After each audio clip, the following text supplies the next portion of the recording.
Comme vous avez pu certainement vous rendre compte, établir une édition critique du Coran reste une impérieuse nécessité. Toute personne qui étudie ce qui s'apparente aux sciences coraniques, qira'at, donc variante de lecture, rasm, graphie coranique, et fawasil, le décompte des versets coraniques, est en ce sens contraint d'agir sur un terrain incertain, à défaut d'avoir en possession une présupposée édition du Coran. Il est question notamment d'une édition critique qui satisfasse les exigences de la philologie dans un apparat historique, philologique, théologique et liturgique le plus rigoureux.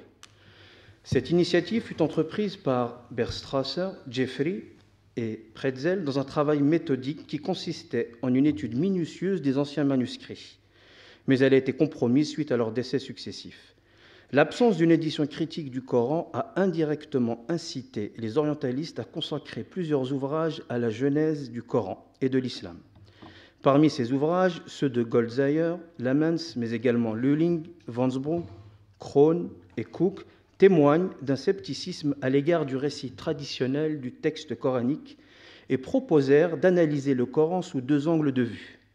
Le premier, inspiré par la philologie, et le second par l'analyse littéraire.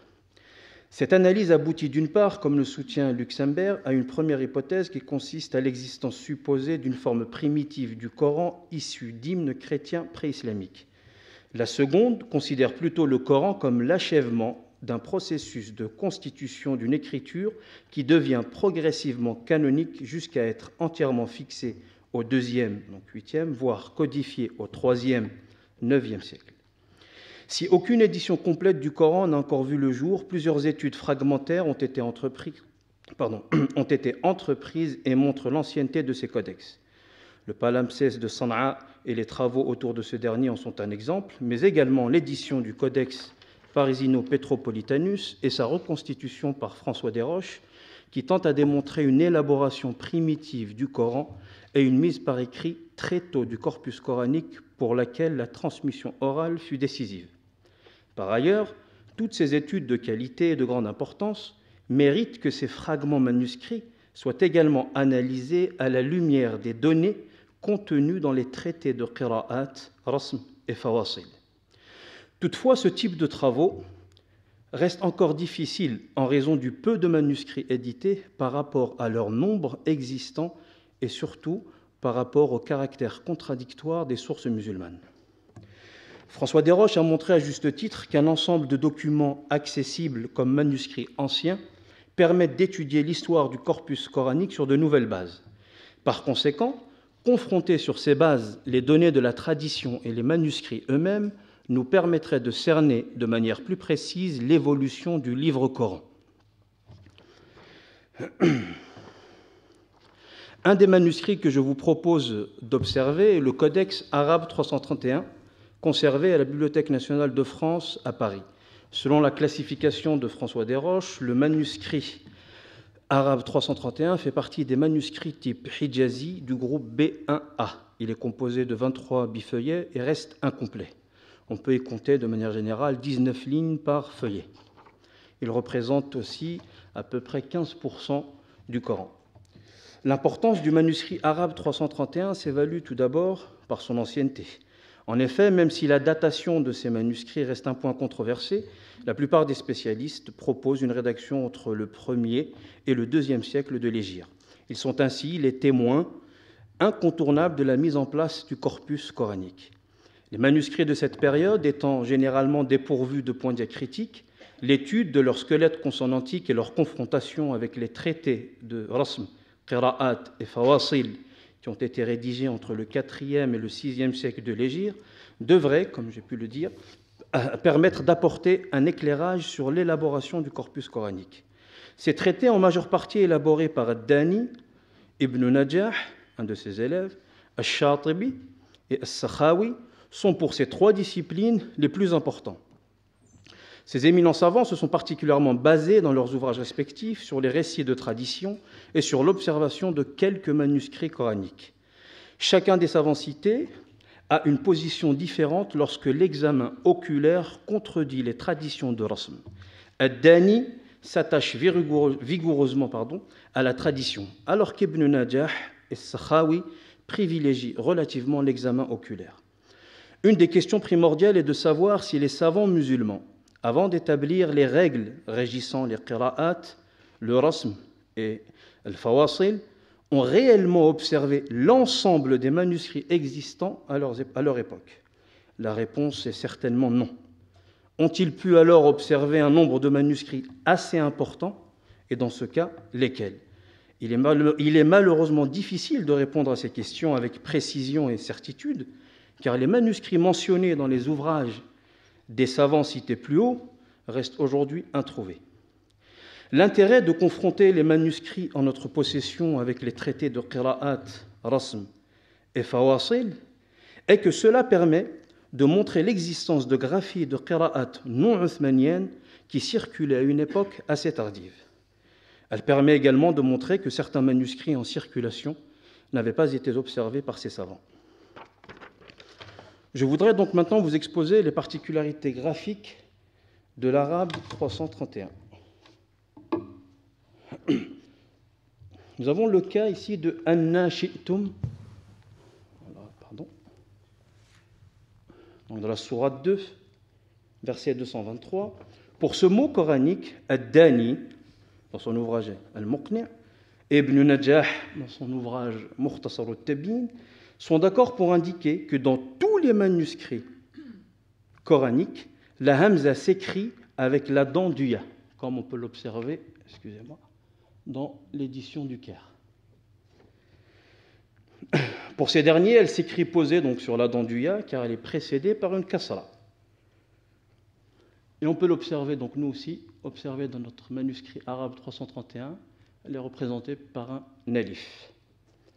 Donc nous retrouvons cette orthographe primitive dans deux passages coraniques de l'arabe 331, alors qu'aucun ouvrage spécifique au rasm ne mentionne cette graphie.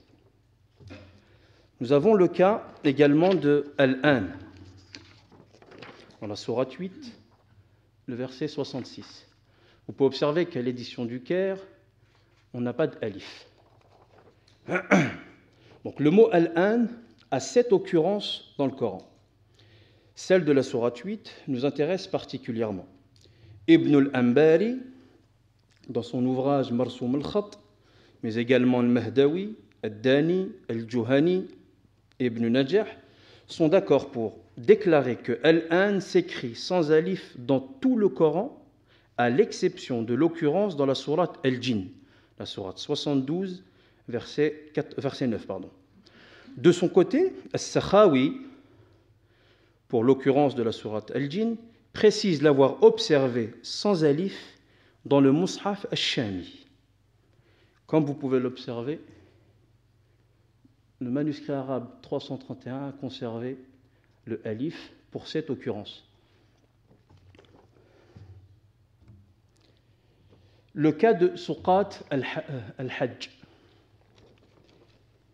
Donc vous observez dans le manuscrit arabe 331, il est écrit sans alif. Et pour l'édition du Caire, nous avons un alif, donc qui se lit Siqaya, qui est l'abreuvage, et Suqat, qui est le pluriel de Saqi, donc celui qui abreuve.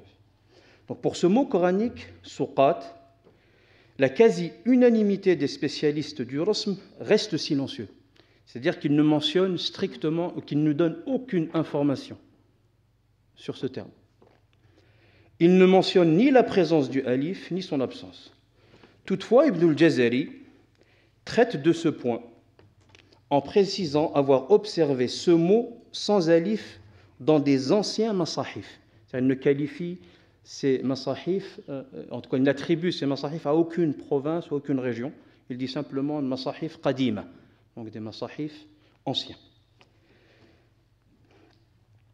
Il rapporte également une variante de lecture qu'il attribue à Abdullah ibn Zubayr, mais également à Abu Ja'far al-Qari, donc, qui consiste à lire Suqat.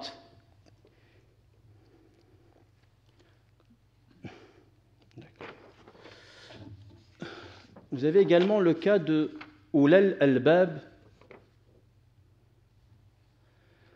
Vous pouvez voir dans l'édition du Caire, Waliyatadhakkara Ulul al-Bab, donc qui est ici écrit avec un, si je me trouve avec un waw. Et ici nous l'avons avec un alif. Donc aucun spécialiste de rasm, dans les ouvrages que j'ai pu étudier et consulter, ne mentionne avoir observé Ulul Albab écrit avec un alif. Donc nous avons encore là une situation assez unique, ou plutôt particulière, singulière pour le manuscrit arabe 331. Nous avons également le cas du mot sunnah. Le terme sunnah fait partie des mots coraniques qui ont une double écriture.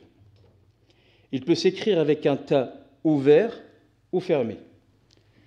Les savants musulmans, en commençant par Ad-Dani, précisent qu'il s'écrit avec un ta fermé, donc, comme vous pouvez l'observer ici.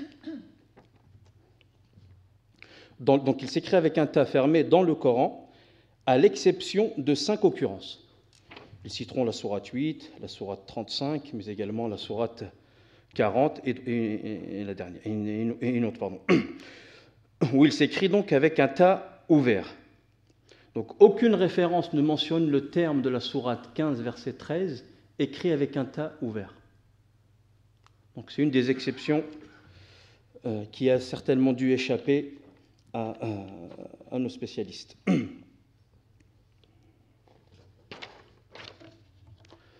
Un autre cas, nous avons aussi le cas de la'in, dans la sourate 39, verset 12. Nous avons donc 3 occurrences pour ce mot dans le manuscrit arabe 331, où la graphie est différente donc des traités de rasm. Al-Farra, Al-Mahdawi, Ad-Dani, Ibn Najah, Al-Shatibi sont d'accord pour indiquer que le hamza s'écrit sur une dent du ya dans tout le Coran. Donc, comme on peut l'observer dans l'édition du Caire. Et on peut observer donc que dans notre manuscrit arabe 331a, pour le même verset, il est cité 3 fois dans le même verset, nous le retrouvons écrit avec un alif. La-in et la-in. Donc ces exemples montrent un alif donc après la lettre lam et mettent en évidence l'existence donc d'une orthographe primitive qui était en voie de modernisation et normalisation. Passons maintenant aux mots oubliés ou lettres ou mots oubliés ou effacés dans notre manuscrit arabe 331. Tout d'abord, nous ne sommes pas en mesure de déterminer si ces mots ou lettres manquants sont des oublis du copiste.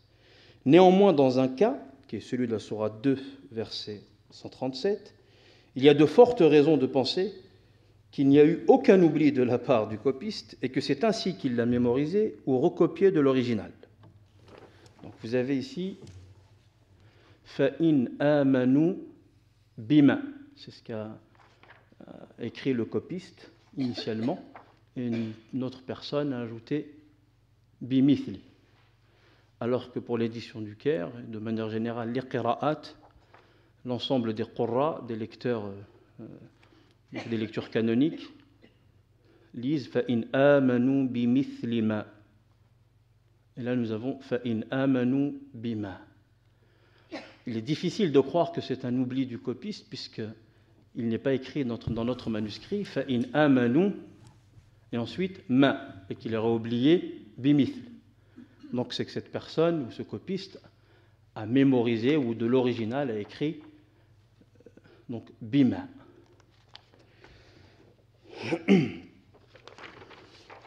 Ce qui est intéressant, c'est que cette graphie est conforme à la variante de lecture d'Ibn Mas'ud, mais également d'Ibn Abbas. Il a même été rapporté dans la tradition musulmane que Abdullah ibn Abbas interdisait à ses disciples de réciter avec le mot mithl en invoquant l'argument que Dieu n'avait pas de mithl, n'avait pas d'égal. Nous avons également parmi les lettres oubliées l'exemple de Waman yartadid de la sourate 2, verset 217. Alors là, il est juste ici, il a été ajouté ici dans notre manuscrit. Donc initialement ici, il est écrit Waman yartad, qui est conforme à une des variantes de lecture. Et ici, on a ajouté un petit del. Alors que dans la variante, dans l'édition du Caire pour la sourate 2, verset 217, la lecture canonique est وَمَنْ يَرْتَدِدْ. Donc,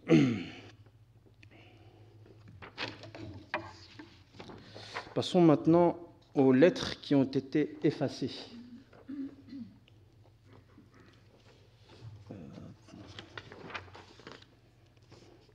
Donc nous avons pu relever dans notre manuscrit que des lettres ont été soit effacées volontairement ou probablement avec le temps, même si je pense que cette opération est volontaire. D'accord. Donc vous avez l'exemple de Zou, donc on voit bien ici la lettre Zel, la lettre Waw, et ici un très bel alif qui a été effacé. On a exactement ici encore la même chose pour la sourate 8, verset 29, et là aussi pour le terme l'arwan. 5 minutes. Okay. Alors, je voudrais aussi attirer votre attention, car j'ai pu relever dans ce manuscrit quelques erreurs de ponctuation, ou des erreurs de points diacritiques. Alors, l'exemple de in tattasiru au lieu de in tansuru. Donc, dans la sourate 47, verset 7, vous avez ici dans l'édition du Caire, in tansurullah, et ici, in, je ne sais pas si vous arrivez, si c'est bien visible, ici on a 2 points et 2 points, ce qui donne in tattasiru. J'ai pu parcourir plusieurs dictionnaires, mais je n'ai pas réussi à trouver un sens particulier au terme, à la racine tasara. On a aussi l'exemple de raz'in au lieu de zar'in, comme vous avez ici, kazar'in, donc dans l'édition du Caire, et ici on a karaz'in. Pareillement, j'ai parcouru plusieurs dictionnaires, je n'ai pas réussi à trouver un sens à ce terme. Je voudrais maintenant attirer votre attention sur le décompte des versets du manuscrit arabe 331, un petit rappel des différentes écoles, on peut dénombrer à 7, Al-Madani 1, Al-Madani 2, Al-Makki, Al-Koufi, Al-Basri, Al-Shami, et avec quelques divergences, Al-Himsi. Pour le décompte des versets, le manuscrit arabe 331 ne répond à aucun système traditionnel, à l'exception de 3 cas de figure. Dans le premier cas de figure, dans la sourate 47, verset 3, il s'accorde avec l'ensemble des écoles, à l'exception des koufiques. Dans le second, toujours dans la sourate 47, verset 15, il s'accorde uniquement avec l'école basrite. Enfin, le troisième cas de figure, dans la sourate 56, verset 27, il s'accorde avec l'ensemble des écoles, à l'exception de Madani 2 et des koufiques. En revanche, pour bien de versets coraniques que nous vous présentons ici, il s'avère être un système unique, probablement antérieur aux écoles de décompte. Aucun des savants musulmans, que ce soit Dani dans le Bayan, ou Ibn Najah dans le Mukhtasar al-Tibyin, ou bien Al-Shatibi dans Nazimat al-Zuhr, qui est un poème qu'il a composé sur le décompte des versets, ni Al-Sakhawi, ni Al-Ja'bari, ni Al-Mukhallilati ne mentionnent ce type de découpage. Donc vous pouvez observer, bon, ça ne va pas être très clair ici malheureusement, mais ici vous avez donc les séparateurs. Alors c'est quelques points qui séparent donc les versets, et donc les différents exemples que j'ai pu montrer, que je vous montre, aucune école n'a retenu ce type de décompte et de découpage. On a aussi un exemple avec le terme Injil. Donc Al-Mukhallilati rapporte, ou plutôt que le mot Injil n'est comptabilisé comme fasila que dans 3 occurrences dans le Coran. Il déclare en ce sens: dans tout le Coran, le mot Injil est en fin de verset à 3 reprises seulement. 2 occurrences dans la sourate Ali Imran, donc la sourate 3, et la 3e dans la sourate Al-Hadid. Comme vous pouvez l'observer, nous, donc on la retrouve dans la sourate 48, on retrouve le terme Injil ici, et juste après un séparateur de versets. Donc, en conclusion, donc le manuscrit arabe 331 est unique au vu de ses singularité en matière de qira'at, rasm et fawasil. Bien qu'il soit difficile de se prononcer sur son statut, on peut émettre quelques hypothèses à la lumière des affirmations suivantes. Il est indiscutable que le système de décompte de ce manuscrit ne répond à aucun système retenu par la tradition musulmane. En effet, ni Ad-Dani ni les autres savants ne font la moindre allusion à une tradition, même controversée ou invalidée, qui serait conforme à notre manuscrit. Il est en ce sens impossible de le rattacher à un système particulier, et l'on peut supposer qu'il est antérieur aux 7 systèmes, voire qu'il est inconnu des savants musulmans. Il est également un peu prématuré de tenter d'attribuer le Codex arabe 331 une variante de lecture particulière. Les lettres effacées volontairement ou par usure montrent que la lettre alif, pour les exemples cités, s'écrivait initialement de cette manière, mais que le processus de normalisation de l'orthographe arabe n'a pas retenu. Enfin, j'espère avoir pu montrer l'intérêt de la confrontation des traités de qira'at, rasm et fawasil avec les manuscrits coranique, elle apporte effectivement un éclairage sur le processus de standardisation et de canonisation du Coran, du fait que ces codex ont survécu à ce processus et nous ont conservé des graphies primitives. Merci de votre écoute et de votre attention.